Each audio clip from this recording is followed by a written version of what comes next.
What's up, YouTube? I'm here today to talk about some tight ends that you should be trying to target in your dynasty leagues.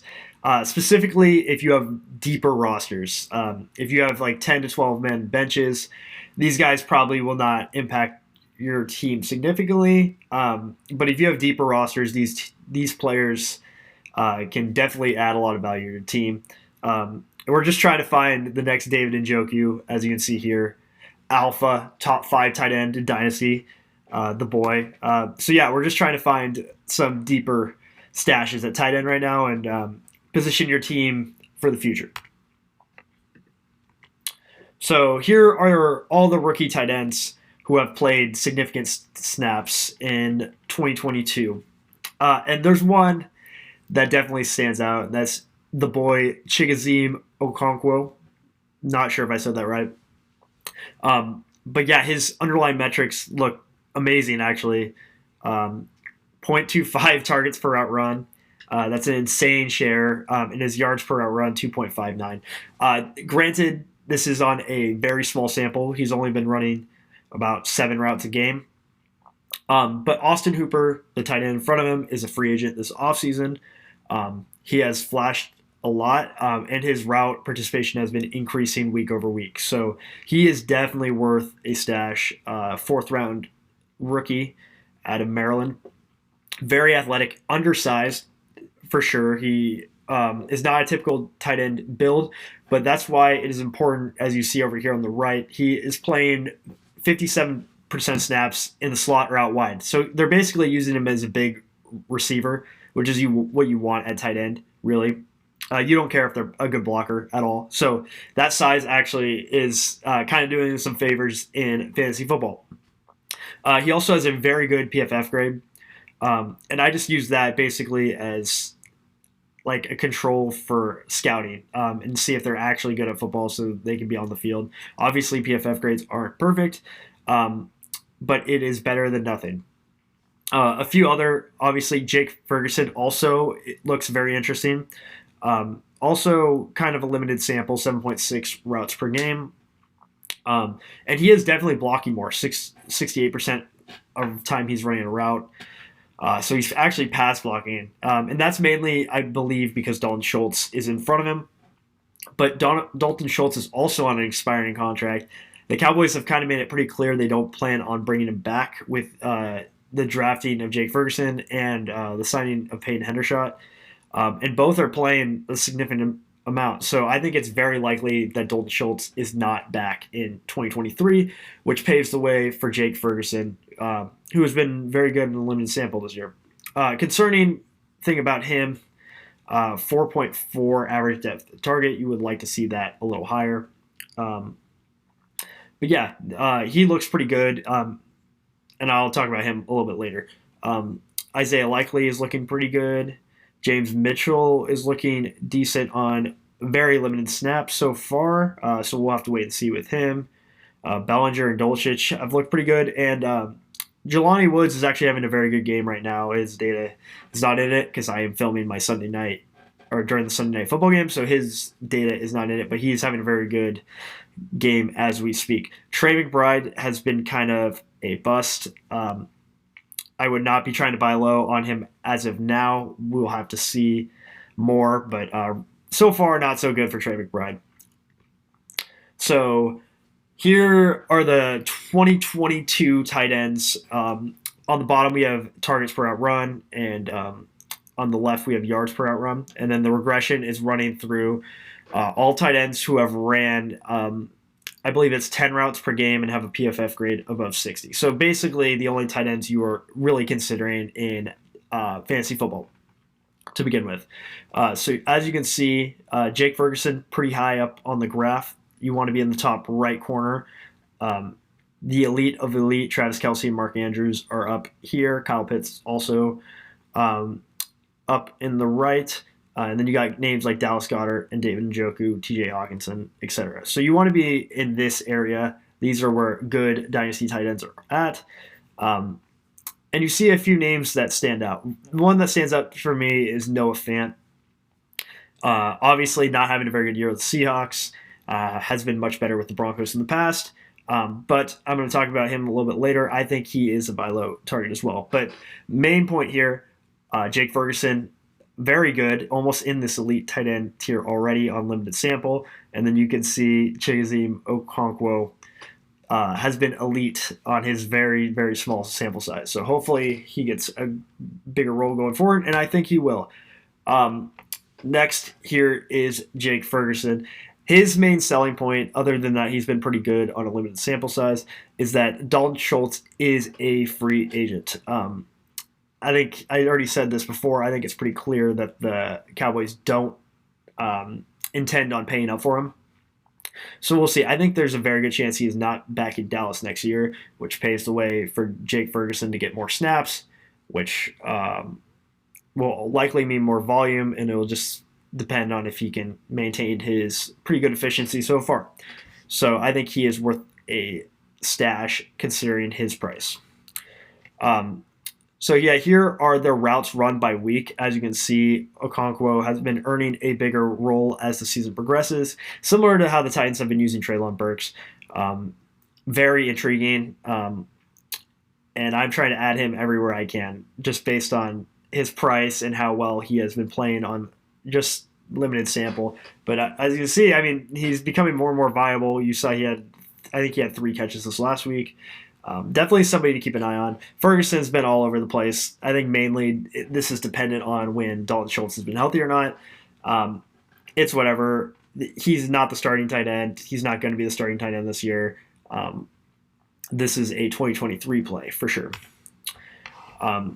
So back to this graph, like I said earlier, Noah Fant really stands out as being almost in this elite tier in 2022, even though he's around I think 20th in fantasy points. The tight ends that you should be selling or trying to sell, Dawson Knox, I get it. He's on an elite offense, not been very good. He's just going to be very touchdown dependent.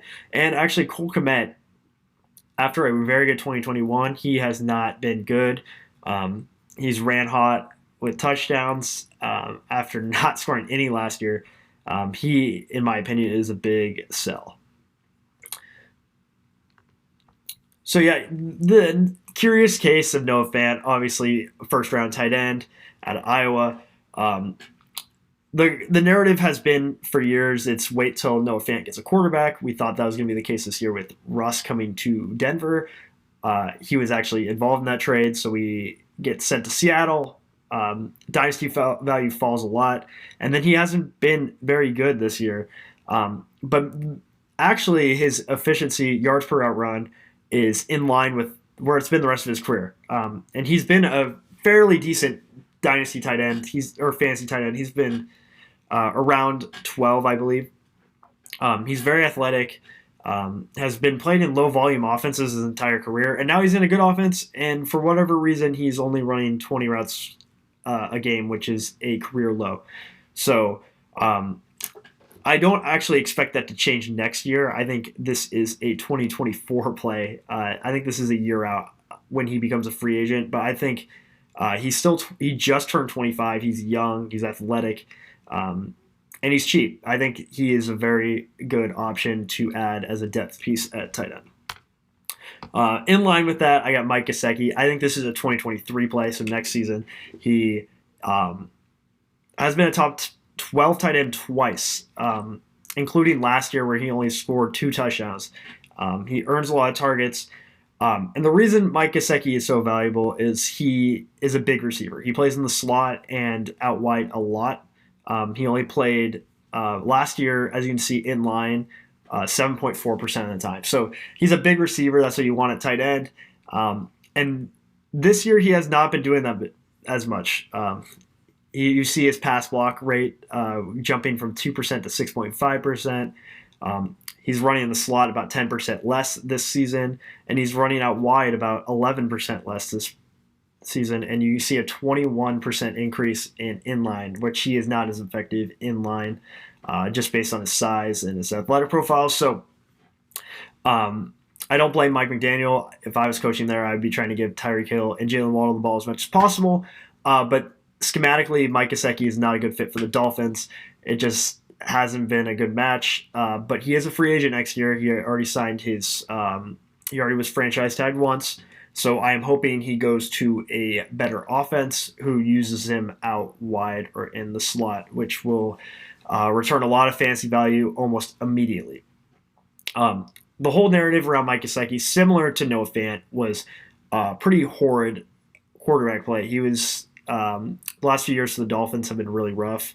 Tua has been hurt, and you've seen guys like Ryan Fitzpatrick and a few others playing quarterback, and it's been pretty bad. So I thought having Tua there and Tua being good would be good things for Mike Gesicki. It has not been that way, and that's just due to the new coach and the new offense.